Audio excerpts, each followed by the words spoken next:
Las cosas rara vez son coincidencia, y aquel que no conoce su pasado está condenado a repetirlo. Y aquel que no hace consciente lo inconsciente, el inconsciente gobernará su vida y él le seguirá llamando destino. Hola de vuelta, mi nombre es Carlos Palau, y hoy venimos a analizar la historia de cómo es que el Madrid se encuentra tal y como está. Yo soy un analista de datos que por mucho tiempo estuvo trabajando en la policía, que trabajé en algunas empresas justo en analítica de datos, en gestión financiera, planeación y otras cosas, y me he formado en análisis de tendencias, en estrategia y transformación de negocios, análisis de datos, teorías de juegos y otras disciplinas diferentes. Y bueno, también hago contenido, como pueden ver aquí.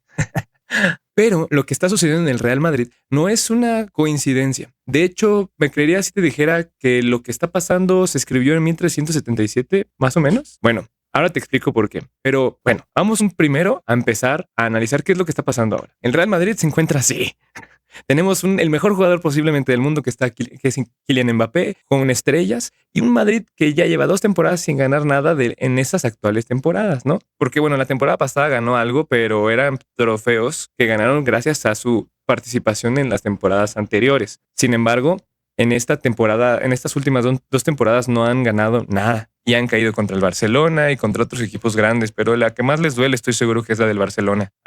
Pero ¿cómo es que llegamos aquí? Bueno, pues existe algo en teoría de juegos, teoría también como de poder y dinámicas geopolíticas que puede aplicar para esto. Y igual, si tú lo estás escuchando y lo quieres aplicar para tu equipo de trabajo, también aplica. Resulta que en un equipo, las dinámicas en el equipo y también, bueno, en una persona, cuando se enfrentan ante alguien que tiene un objetivo que se yuxtapone, que se obstaculiza o que se cruza con el tuyo, tienes que medirte a través de las fuerzas con las que tú puedes, entrar a esa guerra, entrar a esa batalla, entrar a ese juego y salir vencedor. Pero en el caso de un equipo, hay un sociólogo antiguo, Ibn Khaldun, que crea una teoría es la teoría del azabaya. Te las mostraré. La azabaya, como la pronuncien, fue creada circa 1377 y esto viene en el libro de Khaldun del Mukaddimah, ¿ok? Ya sé que son nombres extraños, pero esto lo tenemos que estudiar para poderlo entender. Resulta que ahí se propone que la sabilla es esta como fuerza que existe en los equipos, en las sociedades, en los países, y tiene que ver con la cuestión social. ¿Qué tan bien están agrupados las personas? ¿Qué tanto están dispuestas a colaborar, a luchar? ¿Qué es lo que les motiva para salir adelante, etcétera? En este caso, en la sabilla, Khaldun habla de la cohesión social, la solidaridad grupal, el propósito compartido. ¿Y esto cómo se construye? Bueno, pues se requiere cohesión, apertura y energía. ¿Qué es la cohesión? Básicamente es qué tan bien puedo trabajar yo con el de al lado, qué también me identifico con el de al lado, qué tanto le tengo miedo al de al lado, al que está conmigo, pero que está al lado de mí, a mi vecino, digamos. En el caso de un grupo de trabajo, puede ser a tu compañero de trabajo, que tanto confío en él, que tanto me llevo con él, todo ese tema, ¿no? Cómo trabajamos juntos, etcétera. La apertura viene con el tema de la solidaridad. Para tú poder ser solidario con alguien, tienes que tener un poco de empatía, entender qué es lo que está pasando, pero pues para eso necesitas estar abierto a nuevas ideas, nuevas formas de pensar y bla, bla, ¿no? Cuando llega comúnmente alguien externo al grupo, esa apertura es difícil de que se dé. Entonces siempre trabajar con alguien nuevo es complicado. También llega a tener ideas nuevas es difícil. Y cuando las sociedades son polarizadas, los grupos de los diferentes polos les es difícil volver a aceptar el que estos polos se vuelvan a unir o aceptar a gente que no está en sus mismas condiciones. Recordar que la confianza solo se construye con aquellos que son percibidos como tus iguales, ya sea en condiciones materiales o en condiciones psicológicas. Es decir, una persona de arriba puede pensar que alguien de abajo lo va a traicionar o le va a querer quitar algo, y alguien de abajo va a pensar que el de arriba lo va a traicionar o va a querer explotarle, aprovecharse de él. Entonces es diferente que se dé esta apertura. Y la energía básicamente tiene que ver con un tema de la convergencia escatológica y el mito fundacional. Es decir, en un equipo o en una sociedad o en un equipo de fútbol se requieren historias. ¿Por qué historias? Bueno, pues es que estas historias cuentan cómo inicia todo, hacia dónde va uno y qué pasa si uno falla. Y pues también pues las condiciones materiales que rodean al equipo. Esta energía, digamos que es como que la capacidad de empuje. La convergencia escatológica es básicamente yo me voy a enfrentar con otro equipo, pero si él tiene un destino fatalista más feo que el mío, ¿sí? Pues es posiblemente probable que este otro equipo se vaya a esforzar mucho más porque tiene muchísimo más que perder que yo. Esa es como que la convergencia escatológica. ¿En qué puntos nuestra escatología, es decir, lo que nos va a pasar, el destino fatalista de lo que nos podría suceder si fallamos o si fracasamos, en qué puntos puede convergir con el otro? Entonces uno puede empezar a predecir qué es lo que va a pasar, pero básicamente lo que dice esto es que si tú tienes un destino peor que el mío, posiblemente tú vayas a tener más fuerza o una motivante más grande para hacer las cosas. Ajá. E igual el motivo, el objetivo, es decir, ok, nos da miedo qué es lo que nos va a suceder si fallamos, pero también nos motiva el qué va a suceder si ganamos. ¿Quién va a lograr más? ¿Quién tiene más que ganar? Todo eso pues es importante analizarlo, porque aquel que puede ganar más o que la diferencia con lo que ha vivido, con lo que puede obtener es más grande, pues seguramente le va a echar más ganas para ganar, ¿sí? Y pues todo también tiene que ver también de dónde vienes. Básicamente se crea un propósito compartido, pero esto tiene que ver de dónde viene uno y a dónde puede ser que le depare el futuro, ¿no? Muy bien, pero esta teoría de cómo se conjugan estas tres como fuerzas, digámosle, tres potencias, la cohesión, la apertura y la energía, que también pueden ser la unión, la comprensión o la fuerza, no están aquí por nada. Esto ya es cosecha mía, esto yo ya me lo inventé, que yo lo comparo con la física, porque también varias cosas del mundo real se comportan de esta manera. La física, digamos que es como la ciencia que estudia el mundo físico o las cosas que están compuestas de partículas y todas las cosas que existen en la realidad, ¿no? Bueno, todo este mundo real sí tiene ciertas reglas, por ejemplo, las leyes de la termodinámica o las leyes de la conservación de la energía. Digamos que son como el código base del mundo. Y ok, ya sé que esto parece como que me estoy yendo de lado en relación a lo del Real Madrid, pero créanme que esto tiene sentido. Cuando tú tienes dos objetos que van a colisionar, dos masas de partículas que van a colisionar, pues ¿cuál creen que sea más probable de que continúe su camino? Una masa cuyas partículas están todas alejadas o una masa cuyas partículas están todas agrupadas. Bueno, pues la segunda. ¿Por qué? Porque esa que es donde las partículas están más juntas, cuyas enlaces entre esas diferentes partículas y electrones y compuestos, los enlaces químicos son más fuertes, posiblemente ese va a ser un material más duro, más resistente, que cuando colisione con uno que no lo es, pues el que no lo es se va a romper, ¿sí? Entonces, ¿cuál ganaría? Pues uno que está más cohesionado.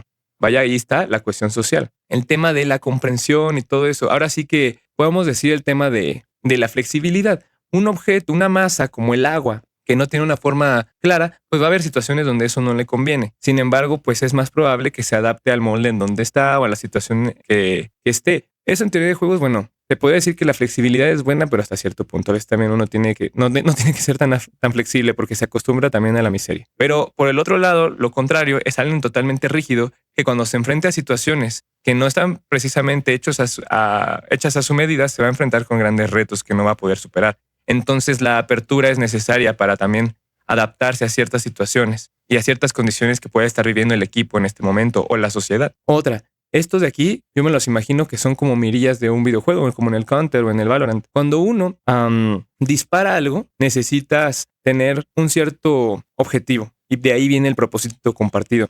Si todos ven por su lado, lo que va a suceder es menos factible de poderlo predecir. Es como cuando en el juego te mueves y la mirilla se abre. Sí, puedes saber que más o menos va en esa área, pero si tú apuntas a un lugar probablemente falles. Entonces tienes que acercarte muchísimo para poder tirar bien con una mirilla que está muy abierta, ¿sí? En cambio, cuando te detienes, te enfocas y haces que todos tus esfuerzos vayan a un solo objetivo, esa mirilla se cierra. Por consecuencia, tu certidumbre es más alta y entonces a lo que apuntes es más probable que le des. Bueno, pues para eso se requiere un propósito compartido. Saber a dónde quiero llegar y a dónde no quiero llegar. Y si todos empezamos a tener la misma idea, vamos a trabajar en conjunto para ello. Ajá. E igual, lo último, el tema también de la energía, la fuerza. Sí, puede ser que un carro y una bici se muevan, no sé, rápidamente, ¿sí? Pero ¿cuál va a producir una mayor fuerza? Pues posiblemente el vehículo automotor que tiene más caballos, que pueda producir una mayor fuerza, ya que la fuerza es masa por aceleración. Masa porque pues, seguramente es más grande, de ahí podría decirte que una cohesión más alta, una unión más alta en un grupo social más grande, es decir, un grupo más grande pues va a tener una mayor masa, pero también una aceleración. Esta aceleración puede venir con el empuje que puede tener una sociedad determinada por esa energía, este propósito compartido, y eso combinado con esa apertura puede determinar la fuerza de un grupo. Y vaya, pues si tú chocas dos objetos, pues obviamente el que va a empujar al otro es el que va a chocar con el otro con más fuerza. Ahora, muy bien. ¿Y esto qué tiene que ver con el Madrid? Bueno, como les menciono, todo se basa en historias. Y las historias están construidas a través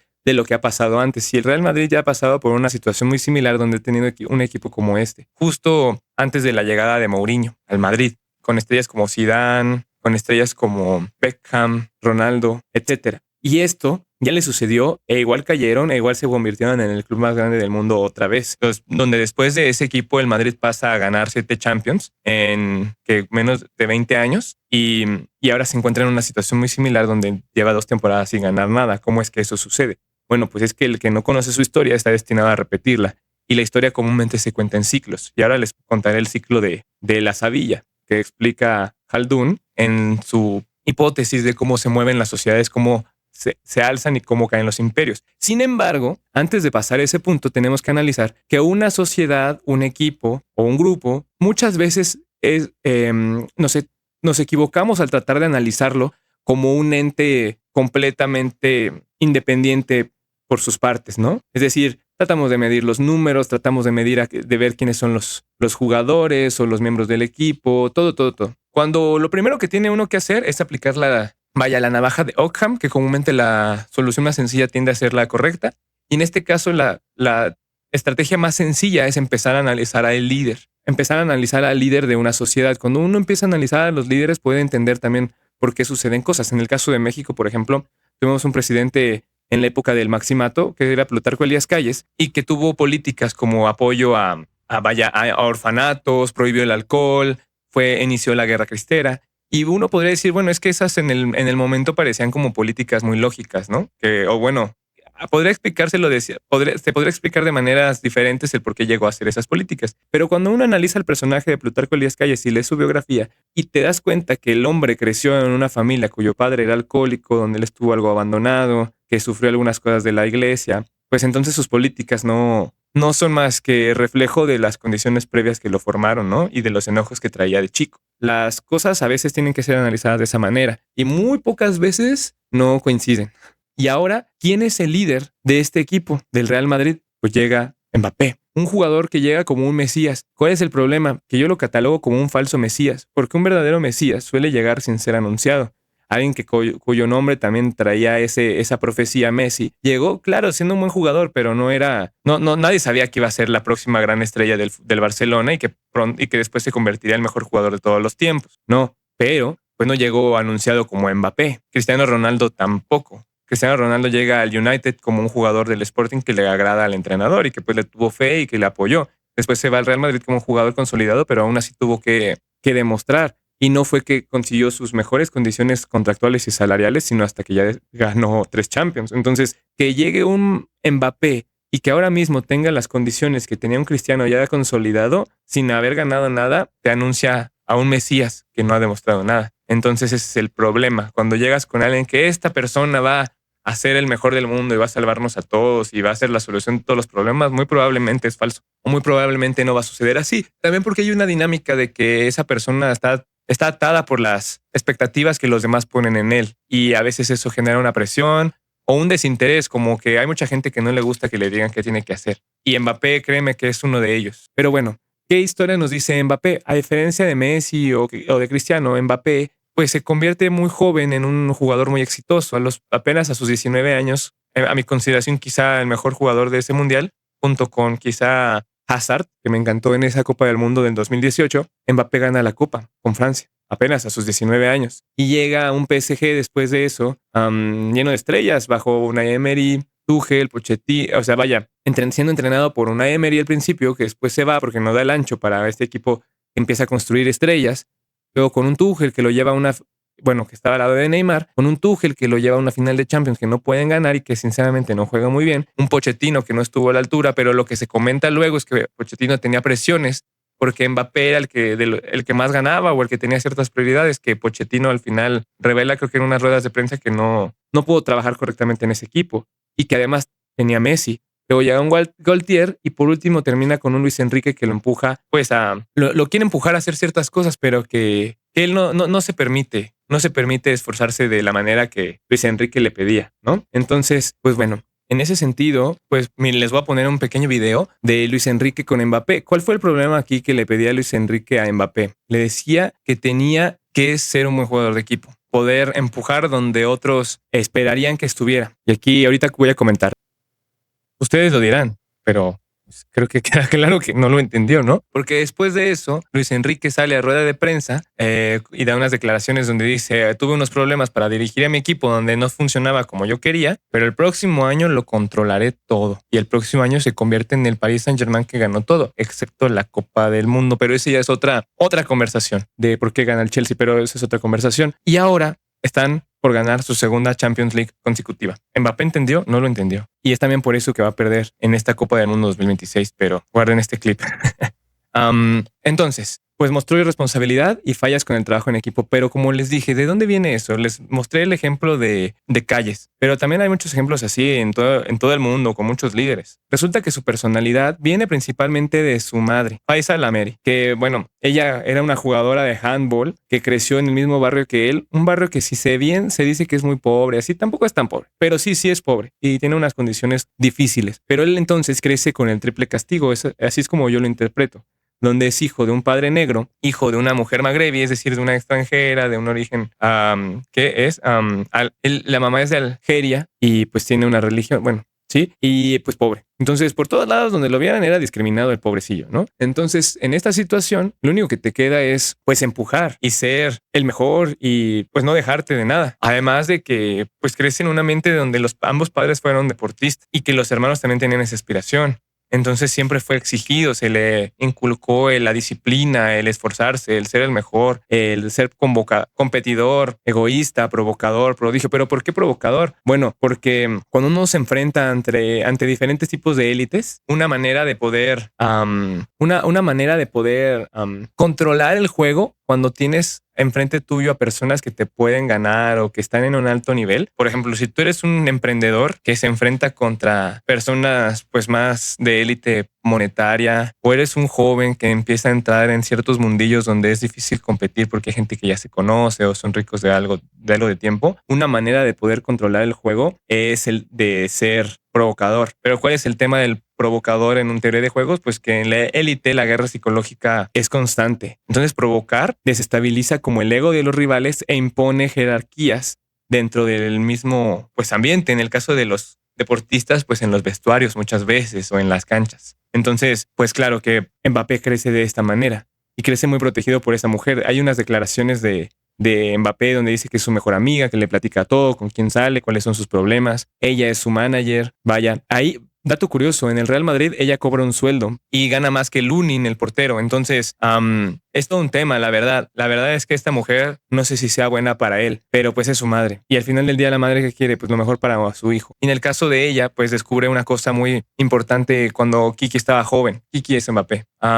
El hermano mayor de Kylian también era jugador profesional. Sin embargo, tuvo un problema que fue que no lo metían. Y la mamá al darse cuenta de eso se pregunta por qué. Y va al club donde jugaba y le dicen es que él es de los que menos cobra. Entonces ahí es cuando aprende el Amari que para que el jugador no salga de la cancha, tiene que ser un jugador altamente valorado, que cobre mucho, porque entonces tenerlo afuera es un gasto muy grande. Y es por eso que uno puede entonces entender cuáles fueron las negociaciones que se tuvo en su momento en el París y ahora en el Real Madrid, y que eso provoca que Mbappé sí esté por arriba de ciertos entrenadores, como Xabi Alonso, que ahora entra al Chelsea y vamos a ver cómo le va. Pero como pueden ver, la historia tiene sentido y las cosas que suceden tienen sentido, no son casualidad. Muy bien, pasamos ya a uno de los últimos puntos. Para entender entonces cómo es que este líder logra esto, que es nada, caer, hacer que este gran equipo caiga, pues tenemos que entender la teoría de Haldun de cómo caen los imperios.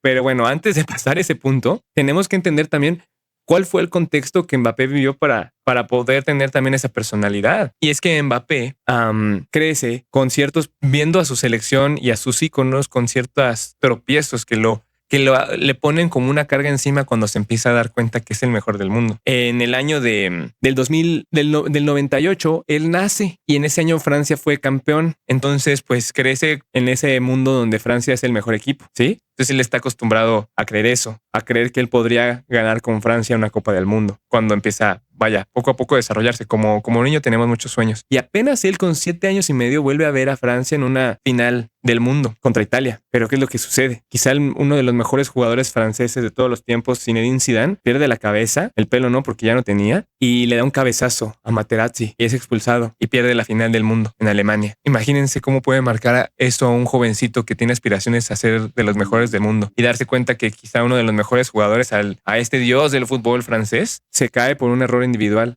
Darse cuenta que un jugador tiene muchísimo peso en el equipo, uno solo, ¿sí? Luego pasa el tiempo y años después, ya con 11 años y medio, en el Mundial del 2010, ve el motín de Niza, que es cuando los jugadores franceses se niegan a entrenar y te hacen un ridículo mundialista y, pues, por ejemplo, caen ante México con goles de Chicharito y Cuauhtémoc. No es algo que un joven Kiki le haya gustado ver y se da cuenta que un equipo te hunde. Un equipo te hunde y que a veces uno no puede estar confiando en su equipo porque estos cuates no, cada quien hace lo suyo, ¿no? Y luego, en el 2016, ya con 17 años y medio, Francia pierde la final de la Eurocopa. Y así, a estar un paso de debutar en la élite, ve como el favorito de la gente no garantiza el título. Y pues solidifica su urgencia de matar los partidos por él mismo. Decir, es que estos cuates no pueden, yo lo tengo que hacer yo porque yo lo voy a hacer, como les reitero, ese Mesías, esa persona que tiene la responsabilidad sobre su espalda y lo tiene que hacer porque es el mejor. Y créanme que yo lo he sentido también y en ese sentido empatizo mucho con Mbappé. Pero el problema ahí es que cuando empiezas a crecer, cuando creces en un ambiente donde no se dan las cosas y la competencia que tienes a tu lado no está a tu nivel, es frustrante y empiezas a echar culpas a los demás y empiezas a querer que todo se haga de tu manera, pero a veces uno tiene que agachar un poco la cabeza y permitir que lo dirijan, y tiene uno que esforzarse, pero la manera de poder salir adelante es pues esforzarse más que todos, llegar temprano, salir más tarde, dedicar todo tu tiempo a tus objetivos. Pero bueno, digo, hay gente que luego no lo valora, pero eso ya les contaré otro día. Ahora sí podemos pasar a la conquista. Créanme que en Mbappé todo le ha sido valorado. El tema es que él no ha entregado. ¿Qué es lo que pasa con el tema del ciclo de las caídas de los imperios? Dice Haldun que todo empieza por la conquista, sigue por la consolidación de la dinastía y ya cuando la dinastía se genera, pues se empieza a dividir un poco la sociedad entre los que están arriba y los que están abajo, lo que provoca que esa élite empiece a vivir en el lujo, en la comodidad, empiece a bajar el ritmo de ese crecimiento, ese empuje, y por consecuencia llegan a un momento de complacencia que genera posteriormente el colapso. Pero bueno, ¿cómo lo podemos explicar aquí? Muy bien, pues miren tan solo estas declaraciones. Si yo les recomiendo esta nota, Real Madrid en espiral descendente con luchas internos y títulos, de ESPN. Esta nota, si la revisan, podrán entender todo lo que ha pasado en las últimas semanas con el Madrid, en los últimos meses, y pues está muy interesante para que entiendan qué es lo que se está viviendo ahora. Sin embargo, los dejo con esta declaración de Valdano, que dice que los que no corren son los jugadores en el Madrid. O sea, ¿por qué? ¿Por qué no estarán corriendo? Otra estadística muy interesante. Se hizo un estudio y estos son los jugadores más flojos, ¿no? En sus equipos, es decir, que menos corren en comparación al promedio del equipo completo. Número 1, Lionel Messi. Número 2, Thiago. Número 3, Cristiano Ronaldo. Pero bueno, entendemos que estos son jugadores consolidados y en su etapa ya final de su carrera, ¿no? Por ejemplo, Messi corre el 70% comparado con lo que corren sus compañeros. Pero ¿por qué está aquí Kylian Mbappé? ¿Por qué está aquí? Eso no tiene sentido. O sea, estamos hablando de un jugador que posiblemente es el mejor jugador del mundo y está aquí en el top de los jugadores que menos corren en comparación a su equipo. En un fútbol donde ahorita es presión y lo que no puedes es no correr, no tiene sentido. También le recomiendo esta nota de Le Parisien que le hacen una entrevista a la mamá de Mbappé, a Faiza, y dice aquí, sa famille, l'avenir de son fils, l'argent, et les confessions le Faiza la Marie, mère de Kylian Mbappé. Su familia, el futuro de sus hijos y el dinero. Las confesiones de Faiza la Marie. La verdad es que está en francés, pero pues bueno, ya saben que la pueden traducir muy fácilmente. Y la verdad es que es una nota muy interesante donde habla de todo, de la relación con su hijo, de cómo creció, de cómo es él y cómo lo cuida, todo ese tema. La verdad se la recomiendo mucho. Es del año 2021, pero es importante que si quieren entender qué le está pasando al Madrid, también revisen esta clase de cosas. Ok, ahorita pasamos a este pequeño video del bicho y quienes ya lo vieron ya saben para dónde va el tema, pero les explico. El tema de la conquista es el impulso. Cuando tú llegas de haber tenido el equipo de Galácticos y que tienes que reconstruir un equipo que está justo en ese tema de reconstrucción, de encontrar una identidad nueva, todo ese tema, pues es un grupo que pues empieza a unir porque empiezan a tener como un propósito compartido. Es duro, es unido, empieza a tener mucho asabilla, derroca un régimen débil. El líder es un primus inter pares, primero entre iguales, la cohesión es absoluta. Empieza a tener a un Mourinho que se vuelve el líder de este equipo y que hace que todos sean igual a él. Llega con unas estrellas, que también encontramos estrellas en Benzema, en Cristiano, en Özil, ¿saben? En Casillas. Y empieza a ser este líder primus inter pares, donde es primero entre iguales. Todos somos el mismo, pero yo me voy a poner la casaca de liderar a este equipo y voy a dar las declaraciones que tenga que dar y ustedes me tienen que hacer caso, ¿no? Y esto permite que conquisten su título de la Champions, no de la mano de Mourinho, pero años después, este título de Milán, que yo creo que es donde ya se consolida la conquista del Madrid, que luego posteriormente genera la dinastía, ganando tres Champions seguidas.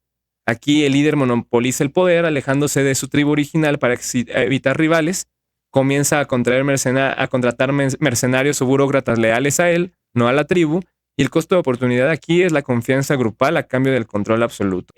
Pero aquí, ¿quién era el líder? Yo les puedo decir que el líder no era Cristiano, era Ancelotti era el presidente del Real Madrid, el presidente Florentino Pérez, que cuando se menciona que se empiezan a contratar mercenarios o burócratas leales a él, pues bueno, sabemos que burócratas, es decir, miembros del staff y de la directiva, pues todos son leales a él. Y vaya, cuando se dice de mercenarios, pues sí, hay algunos jugadores que hacían algunas cosas cuestionables en el campo, pero pues consolida su dinastía. Y empieza a verse ahí un líder también en Cristiano, con diferencia del resto. Y él los lidera a ganar las Champions, ahí junto con otros de sus allegados, que son sus burócratas, que son Ramos, por ejemplo, ¿no? Y te podría decir algunos otros ejemplos, pero eso permite la salida de Mourinho, eso consolida el equipo, eso le permite a Zidane estar ahí. Y Zidane, sin ser un personaje muy relevante, le da el foco a los otros jugadores que les encanta. O sea, vaya, Zidane es un personajazo, pero en el Madrid, si viene el director técnico, no tenemos los grandes videos y declaraciones de Zidane. O sea, no, tenemos los grandes juegos de sus jugadores y las 3 Champions que ganó, pero eso ya es otro tema. Y ya después de ganar esto viene el lujo, consolidado en Real Madrid como el equipo más grande de todos, ahora con 15 Champions después de haber ganado otra en 2023, si no me equivoco. Pues llega el lujo. Quieren construir el Santiago Bernabéu, que es el mejor estadio del mundo, y lo es. Fichan a Kylian Mbappé, quizá el mejor jugador del mundo, que posiblemente lo es, después de fichar a jugadorazos como Jude Bellingham o Vinicius Jr. O sea, hay un lujo aquí y se dan la tarea de poder gastar dinero a lo loco. Y aquí el imperio alcanza su máxima expansión económica y arquitectónica. En la Sevilla original es un recuerdo lejano. La gente se vuelve dependiente del Estado para su protección y las comodidades ablandan el carácter. Estos jugadores definitivamente están ablandaditos, están con muchos lujos y tienen a un papito que los cuida, a un Estado que ya llega a un director técnico y no puede contra ellos porque el Estado los protege. Y eso genera complacencia, que es el siguiente punto, el estancamiento. La generación actual cree que la riqueza y la paz son el estado natural de las cosas, olvidando el esfuerzo y la brutalidad que costó construirlas. Se imitan las tradiciones sin entender su propósito. El liderazgo pierde legitimidad. ¿Qué es lo que le está pasando aquí a estos jugadores? A Mbappé. ¿Cómo no vas a perder legitimidad cuando te vas a Cerdeña? Saludos allá a mis amigos de Cerdeña, Palau. Y te vas con tu novia, con este Expósito, ¿no? O sea, un Fede Valverde que no hace caso al entrenador y que se niega luego a salir a calentar. A un Jude Bellingham que se le acusaba también de salir de fiesta y en lugar de hacer declaraciones y ponerse a entrenar y ser más callado, va y se burla de la afición que lo critica. ¿Sí? Eso es complacencia. Y ahora viene el colapso, que es el imperio está quebrado financiera y moralmente. El Sevilla ha muerto. Un nuevo grupo externo, hambriento y con su propia cohesión social intacta, ataca el ciclo y comienza de nuevo. ¿Quiénes son estos grupos externos? Pues otros equipos que se han comido el imperio del Madrid, que había tenido por algo de tiempo. Aquí, pues, vamos, yo puedo decir que es el colapso. Creo que ya no pueden caer más bajo y no creo que ya Florentino no haya entendido, porque fue y dio una rueda de prensa donde fue muy extraña. Para mí eso es un colapso. Para mí eso es, ya entendí que estoy al fondo y algo voy a hacer, pero eso se arregla puertas para adentro. Un Fede Valverde que explota y entra en una pelea con Tchouaméni. No sé quién le empezó, pero definitivamente el que se supone que salió peor fue Valverde. Un Mbappé que se niega a hacerle el pasillo al Barça. Y luego un Real Madrid que pierde con un Albacete de segunda división. O sea, esto es un colapso. Sinceramente creo que hasta aquí ya llegó. Y me daría miedo creer que todavía hay un punto más bajo, porque ahora les toca con Mourinho, porque yo estoy convencido de que va a llegar para la próxima temporada. Pero, ¿y entonces quiénes son esos grupos externos? Y vamos a evaluarlos con la misma métrica. Díganme que estos no son los mejores equipos del mundo actualmente. Si los midiéramos con la misma teoría de la Sevilla, ¿podrían decir que estos equipos tienen cohesión entre ellos? Es decir, ¿se cohesionan correctamente? ¿Tienen energía? ¿Tienen apertura? Yo te podría decir que sí. Díganme ¿Cómo no va a tener un Paris Saint-Germain cohesión y apertura cuando es un equipo con muchos rechazados, como un Dembélé, que fue rechazado de un Barcelona porque no jugaba bien? Un Marquinhos, que te llevaba años en el Paris Saint-Germain sin ganar nada. Un Hakimi, que se le ha complicado ganar las cosas con Marruecos, que en el Inter tuvo un paso complicado y ahora viene al Paris Saint-Germain y se convierte quizá en el mejor lateral del mundo. Para mi gusto, junto con Reece James. El tema es que Reece James ha estado muy lesionado. Desiré Doué, que es un jovencito, ¿cómo no va a tener apertura si él no puede demostrar aún nada? Vaya, con un Kvaratskhelia que ni al Mundial puede ir porque viene de un país muy pequeño. Sí, entonces, no, claramente tienen apertura. Ninguno aquí pues se puede alzar porque ninguno aquí es la gran figura. La gran figura, por ejemplo, la temporada pasada, el que estaba destacando sobre todos era Donnarumma. Y así Luis Enrique lo echó, se fue. Entonces, ni el Balón de Oro Ousmane Dembélé se puede alzar en este Paris Saint-Germain, que ya entendió que quizá la clave en estos momentos es que hay que oler cómo funcionan los tiempos ahora. Se puede alzar. ¿Tienen apertura? ¿Cómo no van a tener apertura? Un equipo como el Barcelona, que está construido por puros jóvenes.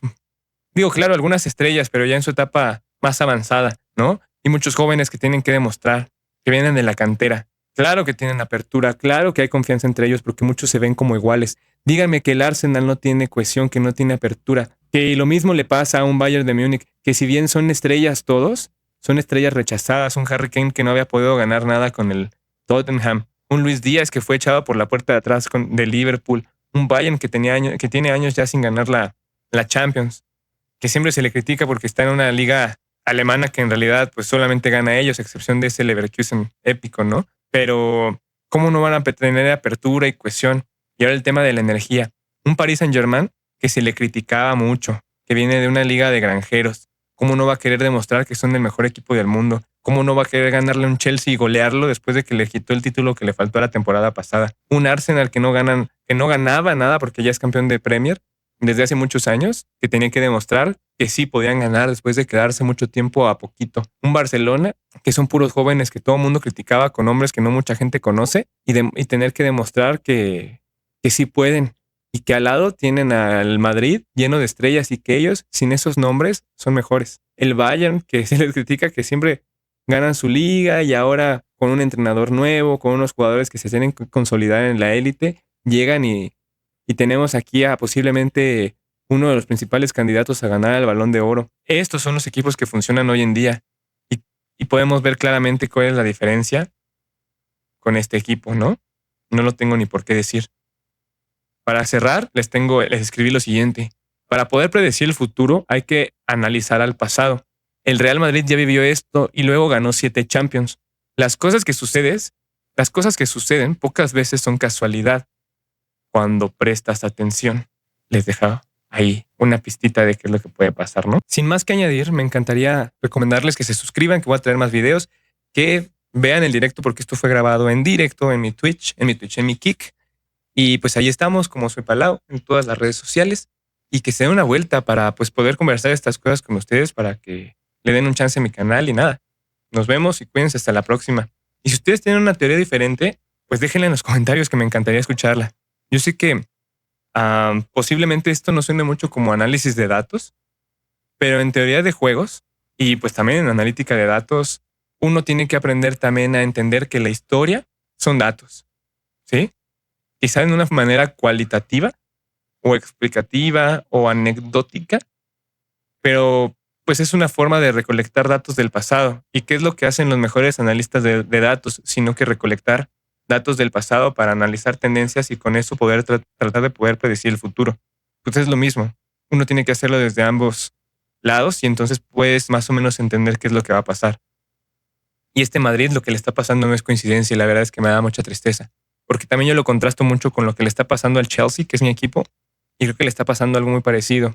Diferente, pero parecido. Y pues nada, espero que se levanten por el bien del fútbol, pero pues esperen. Y es por eso, me voy a atrever a decir esto. Yo predigo que esta Copa del Mundo la va a ganar Brasil. No lo he estado analizando mucho, la verdad es que solo es una corazonada, pero creo que este Brasil tiene las condiciones necesarias para ganar la Copa del Mundo. Me dolió que no llevaran a João Pedro, pero creo que Brasil va a volver a levantar una copa. Desafortunadamente, Cristiano Ronaldo no se le va a dar levantar la copa que quizá merece, pero también hay otro jugador que la merece mucho y es Neymar. Y creo que sí, a él sí se le va a dar. Y es que tienen que analizarlo como una épica, como una historia de tiempo atrás y se darán cuenta que el que tiene la historia que más o menos va a empatar con el que gane la Copa del Mundo es Brasil.